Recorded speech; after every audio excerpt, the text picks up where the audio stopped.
श्रीगुरुभ्यो नमः। हरि ओं। सभाभ्यां सभापतिभ्यश्च वो नमो नमः। नारायणं नमस्कृत्य नरं चैव नरोत्तमं देवी सरस्वतीं व्यासं ततो जयमुदीरयते। సభాభ్యాం సభాపతిభ్యశ్చ వో నమో నమః.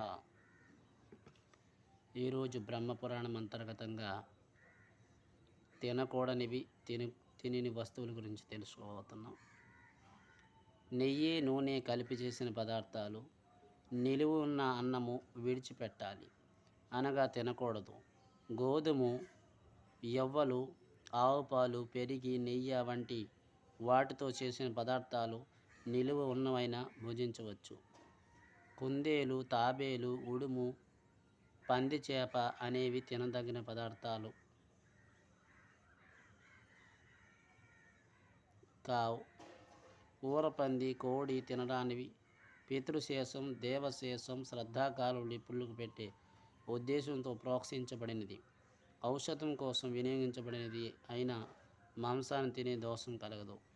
శుద్ధ విధానం: బంగారం, వెండి, శంఖం, రాయ, రాళ్ళు, తాళ్ళు, వస్త్రాలు, కూరలు, దుంపలు, పళ్ళు, పువ్వులు, చర్మం, మణిలు, ముత్యాల పాత్రలు, యజ్ఞ పాత్రలు ఇవి నీళ్ళతో కడిగితే చాలు శుద్ధి అవుతాయి.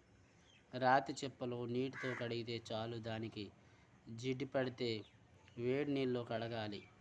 చేటు, చర్మం, రోకలి, రోలు, ముతకం, వస్త్రం ప్రోక్షణ చేస్తే నీటిని చల్లితే చాలు శుద్ధి అవుతాయి. నరవస్త్రాలు, చవుడు, మట్టి, వెండి పెడితే శుద్ధి అవుతుంది. గొర్రి ఉన్నత చేసిన వస్త్రాలు, ఆవాలు, నువ్వులు ముద్దతో పరిశుభ్రం చేయాలి. దట్టమైన నువ్వులు బట్టలను కూడా పైవాడితో శుద్ధి చేయాలి. కర్ర, దంతం, ఎముకలు, కొమ్ములు అనే వాటిని నీళ్ళతో కడిగిన, బూడిదతో తోమిన శుద్ధం అవుతాయి. అంటుకుంటలు తిరిగి వండడానికి పనికిరావు. బ్రహ్మచారి, సన్యాసి మొదలైన వారు భిక్షాన్నం, వడ్రంగి, శిల్పి, హస్త్రం, అంగడిలోని వస్తువులు, స్త్రీముఖం శుద్ధమైనవి. దారిలో పడి ఉన్నది, తెలియకుండా తొక్కింది, దాసి చేత తోమబడినది, ఆదిలో పరిశుద్ధమైనది, స్థానభ్రంశం పొందని, ఎంట్రుక, ముసలివాడు, రోగపీడితులు చేసే పని, సత్కర్యములు చేసేవారు, ఇల్లు, వాకిళ్ళు, స్త్రీలు, ధాన్యాలు పవిత్రమైనవి. ప్రభావంలో ఉన్న నీరు, వాసన లేని నీరు పరిశుద్ధమైనది. భూమి, కాలం చేత అగ్ని, దహనం చేత నీరు, మర్జనం చేత ఆవులు తొక్కటం చేత పవిత్రమవుతాయి. ఇల్లు అలకటం, నీళ్ళతో తడపడం, నీళ్ళు చల్లటం వల్ల పరిశుద్ధమవుతుంది. వెంట్రుకలతో పురుగులతో దూషితమైనప్పుడు, ఆవు వాసన చూసినప్పుడు, ఈగలు వాలినప్పుడు, అన్నం, మట్టి, నీరు, భస్మలను కొంచెం చిమ్మటం వల్ల, ప్రోక్షణం చేయటం వల్ల అవి పవిత్రమవుతాయి. చింతపండు రసముతో, మేడికర్రతో చేసిన పాత్రలు, తగరం, సీసంతో చేసిన కర్రలతో చేసిన పాత్రలు, తగరడం, సీసంతో చేసిన గిన్నెలు పరిశుద్ధమవుతాయి. కంచు గిన్నెలు బూడిదతో తోమితే పవిత్రమవుతాయి. ద్రవ్య పదార్థాలు ఏమైనా తోమినా పవిత్రమవుతాయి.